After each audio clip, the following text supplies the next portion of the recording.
দিকা নবীর পিঠে তেলটা মালিশ করতে গেছেন, আল্লাহ নবী পিঠের কাপড়টা তুলে ধরেছেন, আর আম্মা আয়েশা চোখ চরক গাছ হয়ে নবীকে বলছেন, নবী গো আপনার পিঠে খাল খাল গর্ত গর্ত গায়ের দাগ দেখা যায় নবী, আপনার তো কোনোদিন আপনি আমাকে বলেননি, আপনার চেহারার দাগগুলো আমি কোনোদিন দেখি নাই গো নবী, আপনার কবে বসন্ত হয়েছিল নবী গো, আপনার কবে পক্ষ হয়েছিল নবী? সেদিন আল্লাহর নবী কেঁদেছিলেন আর বলেছিলেন, আয়েশা রে, নবীদের দেহে কোনোদিন বসন্ত হয় না রে আয়েশা, নবীদের চেহারায় কোনোদিন পক্ষ হয় না রে আয়েশা। এ আয়েশা, এটা বসন্তের দাগ নয় রে আয়েশা, জাদুকর। আমার নবীকে বলেছিল পাগল, বলেছিল না বলে নাই? আল্লাহর নবীকে এমন করে গাল দিয়েছিল। আল্লাহর নবী কাবা শরীফের পাশে দাঁড়িয়ে আছে, নবী কোরআনের আয়াতগুলো মানুষকে শোনাবে, দেশ বিদেশ থেকে মানুষরা হজ করতে এসেছে। এমন সময় বেঈমান আবু জেহেল আমার নবীকে জনমের মতো মেরে ফেলবে বলে পিছনে পিছনে গিয়ে, কিছুদিন আগে তায়েফের মানুষরা মেরেছিল আমার নবীর মাথায় কাঁচা ঘা এখনো শুকায়নি, সেই সময় বেঈমান আবু জেহেল মোটা একটা পাথর নিয়ে আমার নবীকে জনমের মতো মারবো বলে, মেরে ফেলবো বলে গোপনে গোপনে গিয়ে আমার নবীর মাথাতে ঘা মেরেছে। কাঁচা ঘা দিয়ে আবার ফিচকিরি দিয়ে কাঁচা রক্ত বার হয়ে গেছে, দেশ বিদেশের মানুষগুলো ভয়ে পালিয়ে গেছে, আর আমার নবী বেহুশ হয়ে জমিনে লটকে পড়ে গেছে। ইসলামের দুশ্মন আবু জেহেল বলেছিল, মুহাম্মদকে মেরে দিলাম, মুহাম্মদ আর ইসলাম প্রচার করতে পারবে না, আর কালেমার বাণী প্রচার করতে পারবে না। সেদিন আমির হামজার ঘরের একজন দাসী কাবার পাশ থেকে কুয়া থেকে পানি আনতে এসে এই দৃশ্যটা দেখে আল্লাহর নবীর চাচি, আল্লাহ রসুলের চাচা আমির হামজা আর তার বিবি আমির হামজার স্ত্রী দাঁড়িয়ে আছে, আর ঘরের বাদিটা পানি আনতে এসে ঘরের দরজার কাছে দাঁড়িয়ে ডুকরে ডুকরে কাঁদে। আমির হামজার বিবি তখন বলে, এ মা, তোকে কুয়া থেকে পানি আনতে পাঠিয়েছিলাম, তুমি কাঁদছো কেন বলো? তুমি এমন করে কষ্ট পেচ্ছ কেন? তোমার সাথে কেউ দুর্ব্যবহার করেছে? সেদিন বাঁদিটা বলেছিল, না মা, কেউ আমাকে অপমান করে নাই, তবে আমি দেখে এলাম নবী মুহাম্মদকে এমন করে মেরেছে যে আল্লাহর নবী আর বেঁচে নাই, মনে হলে যেন মরে গেছে। আল্লাহু আকবার। সেদিন আমির হামজার বিবি ঝরঝর করে সকাল থেকে কান্না করেছিল।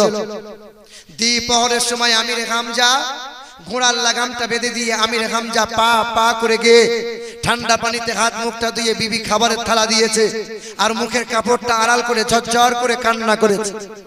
আমির হামজা জিজ্ঞাসা করছে, বিবি তুমি কাঁদছো কেন গো?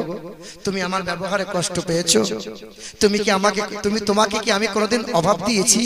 তুমি কাঁদছো কেন বলো? সেদিন আল্লাহর নবীর চাচি আমির হামজার বিবি কেঁদেছিল আর বলেছিল, যার আব্বা বলে কেউ নাই, যার মা বলে আদর করে কোলে তোলার মতো কেউ নাই, যার দাদু বলে ছুটে এসে বুকে জড়িয়ে ধরার মতো কেউ নাই, ছেলেটার বাপ মা নাই বলে ছেলেটাকে এমন করে মারবে। আমার দাসীটা সকালবেলায় খবর দিয়ে গেছে, এমন করে মেরেছে নাকি মুহাম্মদ মারা গেছে।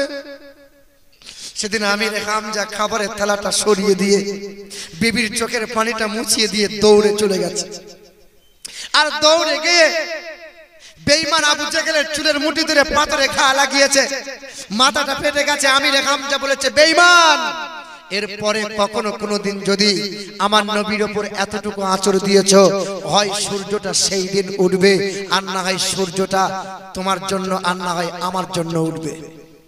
আমির হামজা খুঁজে বেড়াচ্ছে আমার নবী কোথায়, খুঁজে খুঁজে দেখছেন কাবা ঘরের মধ্যে আল্লাহর নবীর এক সাহাবীর উরুতে মাথা রেখে নবী শুয়ে আছেন।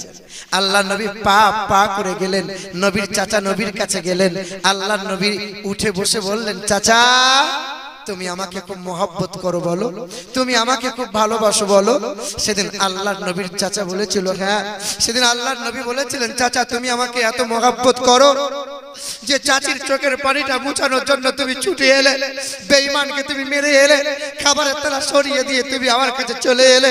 সেদিন আল্লাহর নবীর চাচা আমির হামজা বলেছিল, আব্বা তোমার আব্বা নাই বলে মন খারাপ করবে না, তোমার মা নাই বলে তুমি দুঃখ করবে না, আমি তোমার বাপ আছি, সুখ দুঃখের ছাতা হয়ে আমি দাঁড়িয়ে রইব, কোনোদিন তোমাকে কষ্ট দেব না। সেদিন আল্লাহর নবীর চাচার হাতটা ধরে বলেছিল, চাচা এই মৌখিক ভালোবাসা হাসরের ময়দানে কোনো কাজে লাগবে না চাচা। চাচা আপনাকে ঈমানদার হতে হবে।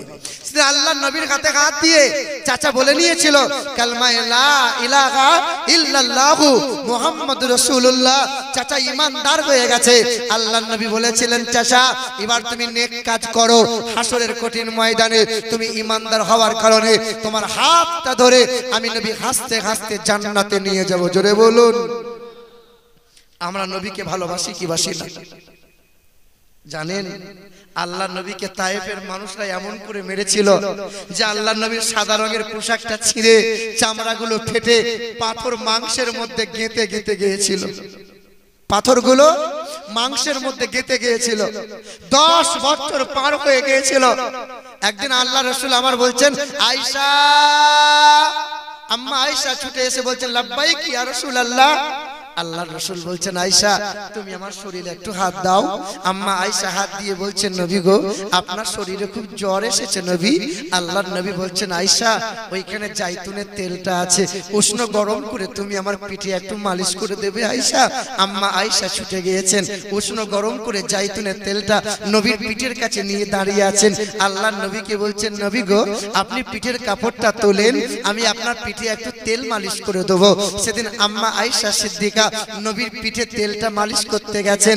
আল্লাহ নবী পিঠের কাপড়টা তুলে ধরেছেন আর আম্মা আয়েশা চোখ চরক গাছ হয়ে নবীকে বলছেন নবী গো আপনার পিঠে খাল খাল গর্ত গর্ত গায়ের দাগ দেখা যায় নবী। আপনার তো কোনোদিন আপনি আমাকে বলেননি, আপনার চেহারার দাগগুলো আমি কোনোদিন দেখি নাই গো নবী। আপনার কবে বসন্ত হয়েছিল নবী গো? আপনার কবে পক্ষ হয়েছিল নবী? সেদিন আল্লাহর নবী কেঁদেছিলেন আর বলেছিলেন আয়েশা রে নবীদের দেহে কোনোদিন বসন্ত হয় না রে আয়েশা, নবীদের চেহারায় কোনোদিন পক্ষ হয় না রে আয়েশা। এ আয়েশা এটা বসন্তের দাগ নয় রে আয়েশা, তায়েফের বেঈমানরা আমাকে এমন করে মেরেছিল আয়েশা যে চামড়া ফেটে মাংসের মধ্যে পাথর গেঁথেছিল। 10 বছর পার হয়ে গেছে এখনো তোমার নবীর পিঠের দাগগুলো মুছে যায়নি আয়েশা। এই নবীর পিঠের দাগগুলো আমার মালিকের সামনে আমি দেখাবো আর আমি আমার মালিককে বলবো যারা আমাকে চিনতে পারে নাই ওরা আমাকে আঘাত করেছে, তাই বলে কি আমি উম্মতিকে ভুলে যাব? আমি আমার চেহারার দাগ দেখিয়ে উম্মতের জন্য কাঁদবো। আল্লাহ পাকের দয়া হবে আর আল্লাহ পাক দয়া করে আমার উম্মতিকে জান্নাতে নিয়ে যাবেন, জান্নাতে নিয়ে যাবেন। এই নবীর উম্মত আমরা। এই মুসলমান সোনার টুকরো বন্ধুরা আমরা সকলে নবীকে ভালোবাসি কি বাসি না? মোহাব্বত করি কি করি না? এ বাবাজিরা ভাইরা আমার, আল্লাহ এক, কাবা এক, কুরআন এক।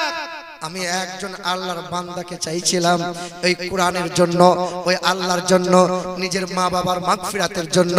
কেন?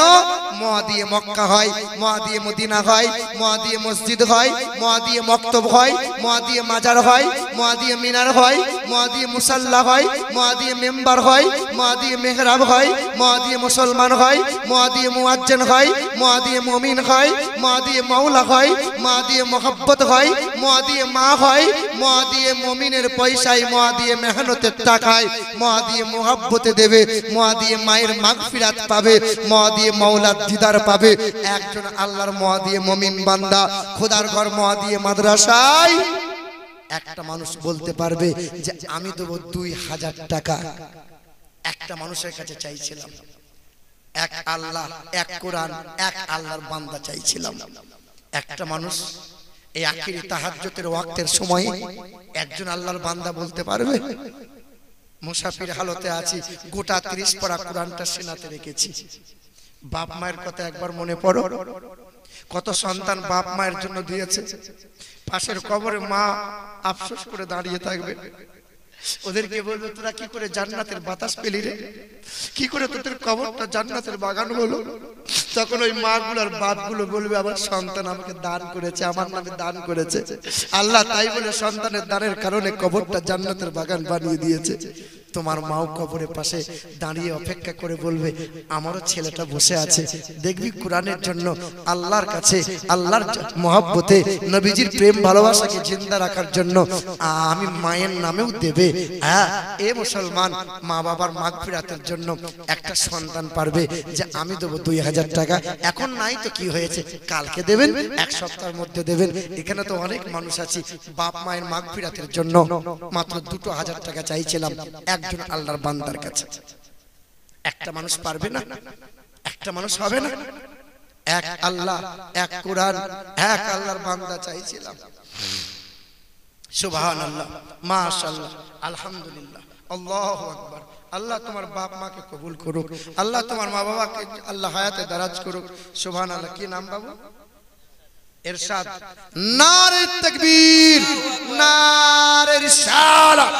আর ইরশাদ নামেতে দেখি কানেতে ছিল, আর তাড়াতাড়ি মা বাবার মাগফিরাতে 2000 টাকা দিল। আরে সামনে পিছে ডানে বামে রহমত দিও, আরে তব করোনাতে খোদা ঢাকা দিয়ে নিও। আরে মা বাবার কবরে দিও জান্নাতি বিছানা, আরে কবরে হাসরে যেন তার